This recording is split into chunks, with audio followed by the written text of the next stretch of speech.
Olá, turma. Vamos dar início, então, a mais uma aula. E hoje o assunto a ser tratado é sobre barras submetidas à tração. Primeiro, vamos abordar o que são os elementos tracionados. Os elementos tracionados são elementos estruturais sujeitos a solicitações axiais de tração, denominadas tração simples. Ou seja, nada mais são do que elementos, trazendo então para estruturas metálicas, nada mais é do que elementos estruturais que recebem, né, uma força está sendo aplicada nesses elementos estruturais, exercendo uma tração, tá? E são as peças de verificação mais simples, pois não envolvem o perigo de instabilidade, ao contrário da compressão, né, que gera uma certa instabilidade. Na prática, existem inúmeras situações em que encontramos elementos estruturais sujeitos à tração. Podemos citar os tirantes, contraventamentos de torres, estruturas espaciais e barras de treliças. Eu trouxe para vocês aqui, ó, os tirantes, para vocês observarem a ação, né, a força que é aplicada, exercendo, então, uma tração no elemento estrutural. E vocês podem ver os tirantes, os contraventamentos. Essas barras aqui, elas estão sendo tracionadas. As barras tracionadas de treliça, que são os banzos, diagonais ou montantes, ó. Aqui é o banzo superior, tá? O banzo inferior, as diagonais e as montantes, que estão aqui na vertical, tá? Todos esses elementos aqui estão sendo tracionados. Aqui eu trouxe para vocês esses cabos, ó, que também estão sendo tracionados, tá? Todos são estruturas metálicas. Os tipos de perfis usados podem ser seção simples ou composta, como você pode ver nessa figura aqui. Aqui é uma barra redonda, tá? Um elemento estrutural de barra redonda. Aqui já é uma barra chata. E aqui nós podemos observar uma cantoneira, tá? E essa aqui, a D e a letra E, já trata-se de seções compostas, tá? Por quê? Porque já utilizam mais de um elemento, tá? Aqui vocês podem observar que há duas cantoneiras, e aqui também, tá? Só que mudam as posições. E aqui na letra F e na letra G, nós temos dois perfis. Aqui nós temos o perfil U e aqui nós temos o perfil laminado, tá? O perfil W. Então, a nossa aula de hoje trata mais sobre o dimensionamento dessas barras tracionadas, tá? Um elemento tracionado apresenta diferente distribuição de tensão na sua seção devido à forma de fixação de suas extremidades. Então, dependendo de cada barra, vai ter distribuição dos parafusos, tá? De forma linear. Outras vezes vai ter também os parafusos em zigue-zague, ou então também depende da forma de fixação. Às vezes a fixação vai ser somente numa ponta, tá? Num lado, às vezes vai ser nos dois lados. Então, tudo isso vai interferir no dimensionamento dessas barras para poder receber as solicitações específicas. Os critérios de dimensionamento verificados para os estados limites últimos são o escoamento da seção bruta, que é o responsável pelas deformações excessivas, e a ruptura da seção líquida efetiva, que é responsável pelo colapso total da peça. Vocês lembram, né, quando a gente estudou sobre o escoamento e quando a gente estudou sobre as rupturas da seção, né, dos elementos. Então, o nosso desejo é que não ocorra a ruptura, claro, né? Então, nós temos sempre que calcular, saber, né, ter conhecimento do coeficiente de escoamento dos elementos estruturais e ter conhecimento também da força que vai ser aplicada, né? Para que não ocorra, então, um colapso, né? Para a gente se prevenir de possíveis colapsos, de possíveis rupturas nas estruturas. Então, é super importante que a solicitação, ou seja, que a força que está sendo aplicada, seja inferior ou igual à resistência da peça, tá? Então, sempre tem que seguir essa regra. A solicitação tem que ser inferior ou igual à resistência da minha peça, tá? Lógico, né? Então, se uma resistência é 250 MPa, por exemplo, eu tenho que ter uma solicitação inferior, porque se eu tiver uma solicitação maior, a minha peça vai se romper, certo? Então, nós temos aqui essas fórmulas, tá? Para calcular o escoamento da seção bruta, nós utilizamos essa fórmula aqui, que é a resistência vai ser igual à área da seção bruta, que é a G, multiplicado pelo coeficiente de escoamento, da peça, dividido pelo gama A1, tem que ser, você vai encontrar, então, a resistência, tá? Esse gama 1 é tabelado, tá? Eu vou trazer mais à frente de onde vocês coletam essas informações aqui. Sempre será 1,1 quando se tratar de combinações normais, tá? E esse gama 1, ele sempre combina com o coeficiente de escoamento, tá? O coeficiente de escoamento do aço. Então, a fórmula para escoamento da seção bruta, para dimensionamento da seção bruta, você vai pegar a área bruta da sua peça, multiplicar pelo coeficiente de escoamento e dividir pelo gama A1, tá? O gama A1 é o coeficiente de minoração da resistência, que é encontrado numa tabela. Quando você for calcular uma combinação normal, o A1 sempre vai ser o gama A1, né? Ele sempre vai ser igual a 1,1. Quando você for calcular a ruptura de uma seção líquida, você vai pegar a área efetiva, que é a área líquida da peça, vai multiplicar pelo coeficiente de ruptura e dividir pelo gama A2. No gama A2, para combinações normais, que também é tabelada, você sempre vai utilizar 1,35 quando for combinações normais, tá? Também é tabelado. Aqui, eu tenho aqui esclarecendo para vocês o que é área bruta e o que é área líquida, tá? Numa barra com furos, a área líquida, que é AN, ela é obtida subtraindo-se da área bruta, tá? As áreas dos furos contidos em uma mesma seção reta da peça. A área bruta, ela não contempla os furos, tá? Você vai pegar a espessura da peça, multiplicar pelo comprimento, daí você vai encontrar, né, uma área. Essa área é essa parte que está aqui pintada, tá? Que está aqui achurada. E a área líquida é você descontando, então, os furos, tá? Você vai descontar essa parte dos furos, e aí o que sobrar, você vai ter, então, a área líquida da peça.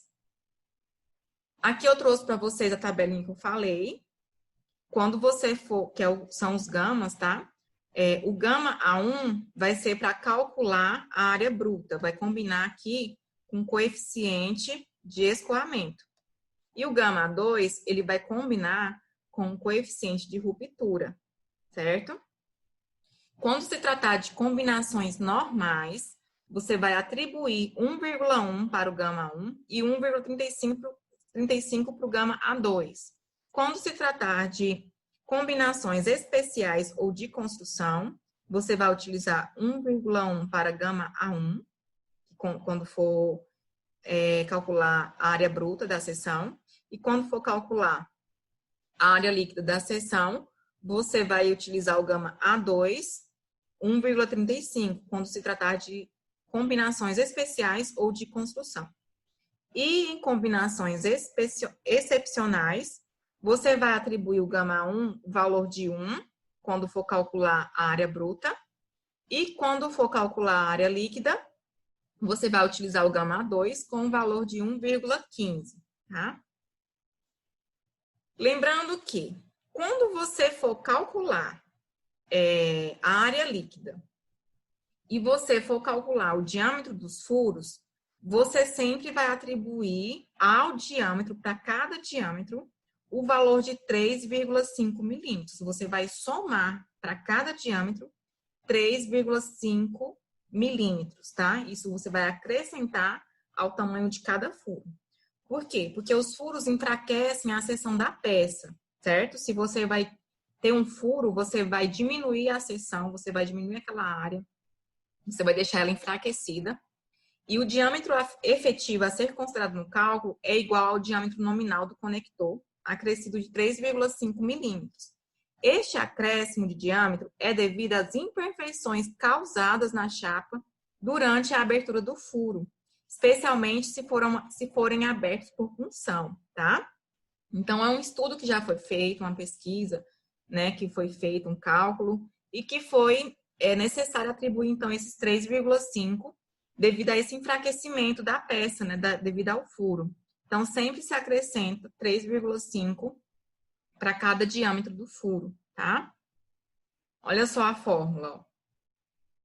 A N vai ser igual ao comprimento da peça menos o somatório do diâmetro do parafuso acrescido de 3,5 milímetros para cada furo, somado ao somatório de S, que é esse comprimento aqui. Eu vou explicar melhor o que significa, tá? S ao quadrado dividido por 4 vezes G. Daí você vai multiplicar por T. T é a espessura da peça, tá? Quando você tiver furos em zigue-zague, como é esse caso aqui, você vai utilizar essa parte da fórmula. Você vai utilizar essa fórmula inteira, tá? Quando você tiver furos lineares, todos alinhados, você não vai precisar de incluir essa parte aqui da fórmula, tá? Daí, o que você vai fazer? Vamos supor que você tem aqui 4 furos alinhados, né? 1, 2, 3, 4. Imagine aqui, eu não vou usar essa pintura aqui, porque ela sempre borra, tá? Vou tentar fazer aqui, se não der certo. Vamos supor que você tem aqui uma peça, desconsidera essa ponta, tá? E aí você tem um furo assim, vamos supor. Tá bonito não, mas...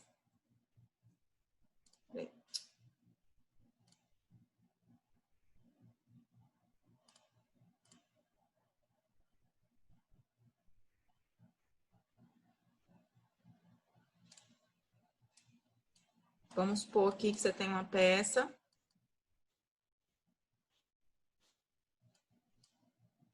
E os furos estão alinhados. Imagine que estejam alinhados, tá? Não está em zigue-zague. Então, nesse caso aqui, você pode excluir essa parte da conta, tá? E aí, eu tenho o quê, ó? Eu vou passar aqui um corte.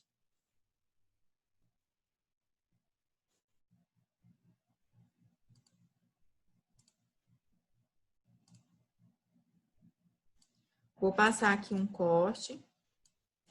Tá. Então, eu vou ter 3 furos, tá?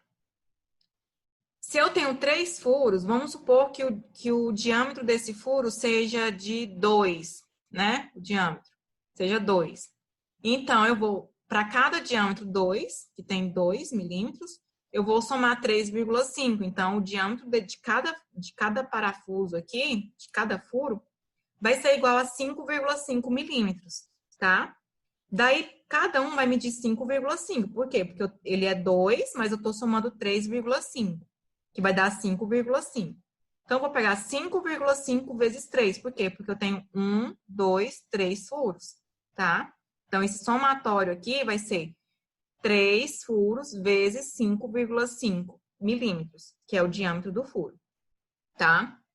Isso ainda tem aqui o B, que é o comprimento aqui, ó, comprimento da barra, desse lado, né, que eu tô calculando essa área. Então, eu tenho esse comprimento menos os 3 furos vezes 5, vezes 5,5, que vai ser o diâmetro, né, do furo, somando, né, os 3,5 e multiplicando pela espessura, que é a espessura aqui da minha peça, tá? tentar fazer um desenho aqui. Eu não entendo, eu acho que é meu mouse que tem problema.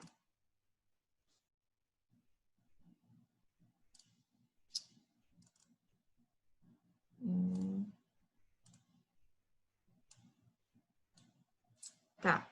Daí, eu tenho aqui, então, uma espessura, né, na minha peça. Então, essa espessura aqui, ó, que eu vou multiplicar. Lembrando sempre que deve-se ter atenção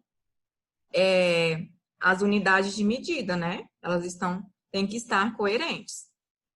Então, vou apagar aqui, isso é nesse caso, para calcular em situações de furos lineares, tá? Agora, vamos supor esse caso aqui, que são furos em zigue-zague. O que a gente tem que fazer? A gente já tem que considerar essa parte aqui também, tá? Vai ser da mesma forma, tá? Essa questão dos furos. E essa parte vai ser inclusa na fórmula. Esse S ao quadrado é o quê? O S é essa distância aqui, ó, de um furo para outro, ó. Eu tenho essa distância aqui. Sempre vai vir esse valor, tá? Nos exercícios. E o G vai ser essa distância aqui na vertical. O S vai ser a distância horizontal dos furos. E o G vai ser a distância vertical. Daí você só substitui aqui na fórmula, tá? Aqui eu já trouxe um exemplo para vocês, para ficar mais claro do que a gente está conversando até agora. Olha só, calcular a espessura necessária de uma chapa de 100 milímetros, que é o comprimento aqui, de largura, sujeita a um esforço axial de 100 quilonewtons, ou seja, uma solicitação que está havendo na peça, né? Ela está sendo tracionada numa solicitação de 100 quilonewtons. Resolver o problema para o aço MR250 utilizando o método das tensões admissíveis, com a tensão sendo 0,6 vezes o coeficiente de escoamento. O que isso quer dizer? Primeiro, só recapitulando, eu tenho uma peça de largura de 100 milímetros que está sendo tracionada numa força de 100 quilonewtons, tá? O tipo do aço é MR250. Eu não sei se eu já expliquei para vocês, mas pela nomenclatura do tipo de aço, você já tem qual que é o fator de escoamento, qual que é o coeficiente de escoamento dessa peça, desse material, tá? O próprio nome já traz essa informação. Se ele diz que é 250, é porque o fator de escoamento, o coeficiente de escoamento dessa peça é de 250 MPa, tá? E o método das tensões admissíveis é você fazer o quê? É você minorar a resistência dessa peça, tá? Para você... Minorar não, desculpa, pessoal. É você majorar essa solicitação que está sendo aqui exercida, né, na peça. Por quê? Porque se você calcular por 100, às vezes, né, pelos fatores desconhecidos que tem em cada individualidade das obras, pode ser que 100 não seja a força real que vai ser aplicada, pode ser que seja uma força maior. Então, você tem que calcular uma área que vai suprir essa solicitação, tá? Porque aqui diz que é 100, mas a gente tem que calcular sempre prevendo uma situação mais crítica, uma situação superior àquela força, né? Para a gente se resguardar de possíveis ocorrências e não ter surpresas desagradáveis, né? Então, a gente já sabe que o aço é MR250, ou seja, que tem um fator de escoamento, um coeficiente de segurança de escoamento de 250 MPa. E aí, a gente vai calcular, então, usando o método das tensões admissíveis, como o exercício pede. E, então, a gente vai majorar essa força, né? O que isso quer dizer? A gente vai pegar o 0,6 e multiplicar pela tensão de escoamento da peça, que é 250. E aí a gente vai encontrar, então, 0,6 vezes 250 vai ser igual a 150 MPa. Transformando isso em quilonewton para centímetros quadrados, para a gente dar continuidade nas contas, a gente faz essa conversão. Nós vamos encontrar, então, que a tensão vai ser igual a 15 kN por centímetro quadrado. É só você dividir por 10, tá? De MPa para quilonewton por centímetro quadrado. Então, a área da seção bruta, a G, vai ser igual a força que está sendo aplicada dividido pela tensão da peça, tensão resistente da peça, tá? A gente minorou, então, essa tensão, né? Para a gente ter uma situação mais crítica, né? Que possa vir a ocorrer. Então, a área da seção bruta dessa peça tem que ser, né, de acordo com nossos cálculos, 6,66 centímetros quadrados. Vai ter essa área, tá? Dessa peça aqui. Se eu tenho, então, a largura, eu vou, então, agora encontrar a espessura, né? Porque eu tenho a área e tenho a largura. Então, agora eu vou encontrar a espessura com essas duas informações. Então, a espessura vai ser igual à área dividida pela largura, tá? Aqui eu já transformei de milímetro para centímetro, ó, 10, tá? Então, 6,67 dividido por 10 vai ser 0,67 centímetros. Então, essa espessura é necessária para que a minha solicitação, para que a minha peça resista a essa solicitação de 100 quilonewtons, tá? A tabela de aço, em relação às medidas, né, as espessuras de aço, ela segue uma tabela, tá? Uma tabela padrão. Então, não existe a espessura 0,67, não tem essa espessura. A espessura mais próxima, no caso, não vai ser 6, vai ser 6,7 milímetros, né? Quando a gente trabalha com aço, a gente trabalha com milímetro. Não existe essa espessura, né, tabelada de 6,7. Então, a gente sempre adota a espessura logicamente inferior, tá? Previamente superior, desculpa. Superior a esse valor que foi adotado aqui. Que foi adotado, não, que foi encontrado aqui. A gente adota, então, 7,94 milímetros, tá? Bom, pessoal, dando continuidade, então, ao vídeo, eu trouxe mais um exemplo aqui, repetindo o mesmo problema, tá? Só que usando outro método, usando o método dos estados limites, e daí a gente vai comparar os dois resultados. Olha só, usando o método dos estados limites, nós vamos fazer o seguinte, nós vamos majorar, então, a solicitação que está atuando na peça, tá? Essa força, a gente vai majorar ela usando o coeficiente de segurança, que é o que nós vimos na última aula, sobre o coeficiente de segurança, tá?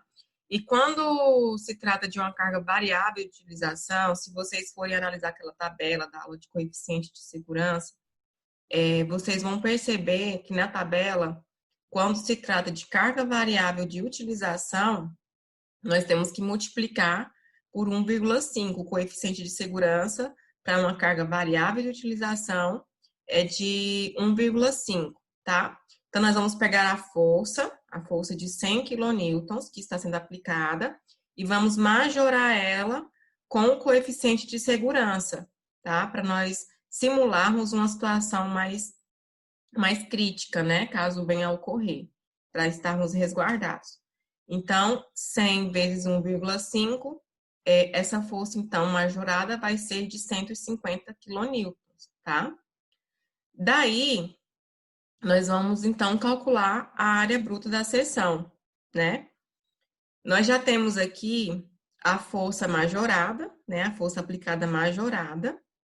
Aqui é o coeficiente de escoamento da peça, como se trata de um aço MR250, esse 250 é 250 MPa, que é o fator de escoamento da peça, e trazendo, né, esse valor de 250 MPa para quilonewton por centímetro quadrado, nós vamos então dividir por 10, como eu já expliquei, e aí ela vai passar a ser 25 quilonewtons, né?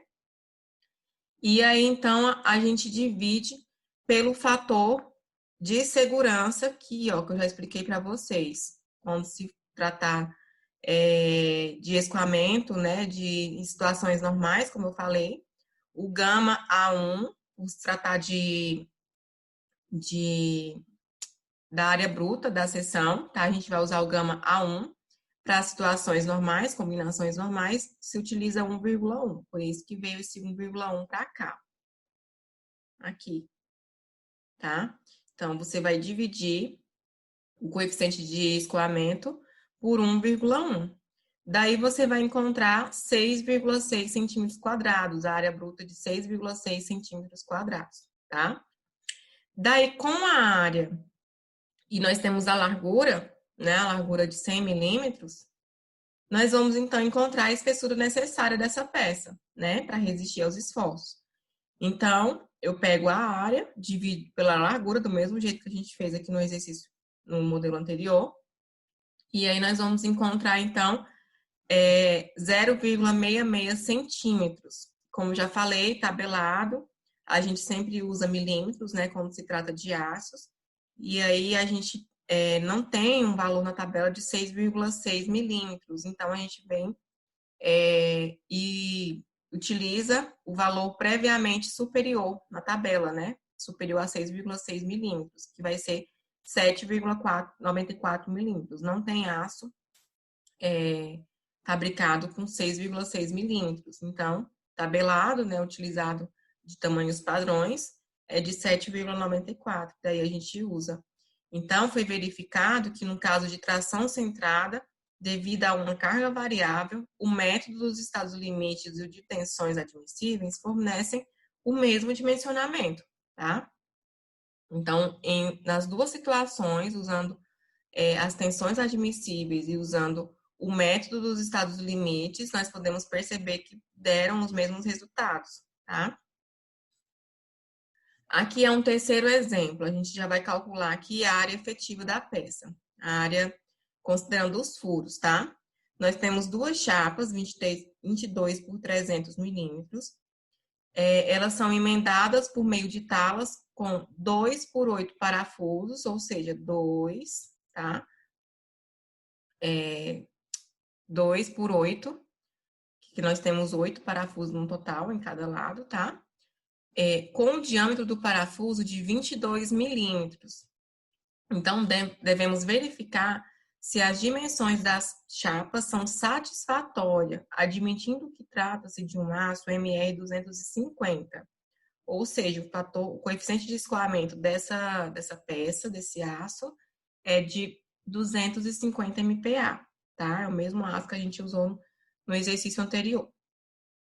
E aí, nós sabemos que a largura dessa peça é de 300 milímetros, tem uma força de tração sendo atuada de 300 quilonewtons, e a espessura dessa peça é de 22 milímetros, tá? Então, nós vamos calcular aqui a área bruta, ou seja, a área que desconsidera os furos. É onde não tem furos, tá? Essa largura aqui e essa espessura. É bem simples. 300 milímetros é igual a 30 centímetros, né? E daí você multiplica por 2, aqui no livro, pessoal, eles colocaram 2,22 centímetros. Só que, na verdade, é 2,2 centímetros, tá? Essa parte aqui veio com erro.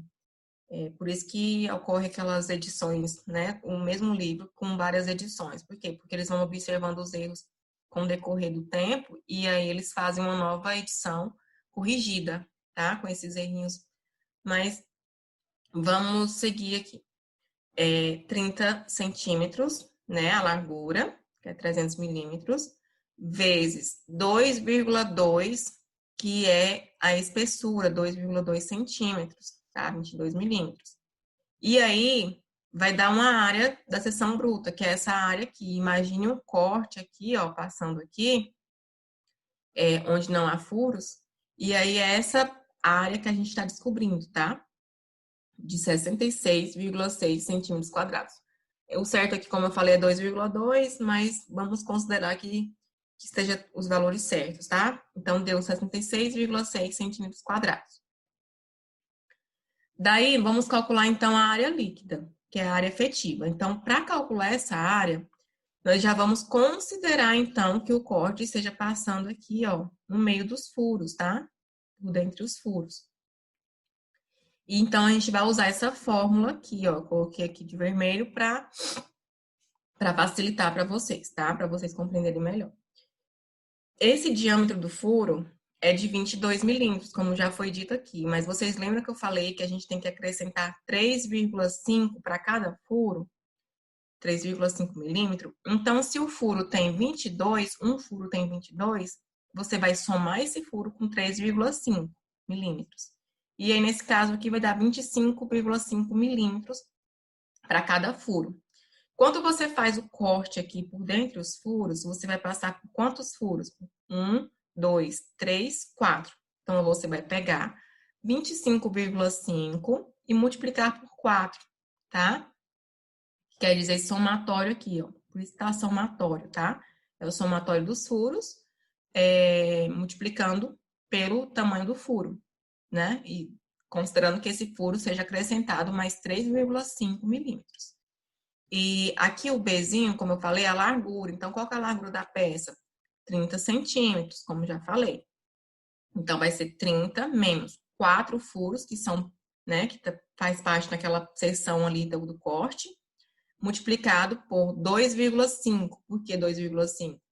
Por 2,55. Porque eu transformei de milímetro para centímetro, tá? Aqui não ficou 30, que era 300 milímetros, passou para ser 30, porque é centímetro. E aqui também vai ter que ser centímetro, né? Sempre concordando aí as unidades de medida. Como a gente não tem furos em zigue-zague, né? Eles estão lineares aqui, alinhados, então nós não vamos precisar dessa parte aqui da fórmula, né? Que eu já expliquei. Daí você já faz o quê? Já multiplica pelo T, que é a espessura da peça, tá? O T vale 22 milímetros. Então, seria 2,2 centímetros, como eu falei, mas já que o livro tá, vamos manter isso aqui, 22,22 centímetros. Daí você vai encontrar a área da seção líquida, tá? Daí, agora, a gente vai calcular as resistências, né? As resistências tanto da área bruta quanto da área líquida, que aí você vai o quê? Utilizar aquelas fórmulas novas que a gente está descobrindo aqui nessa aula, tá? Admitindo-se que a solicitação seja produzida por uma carga variável de utilização, o esforço solicitante de cálculo vai valer.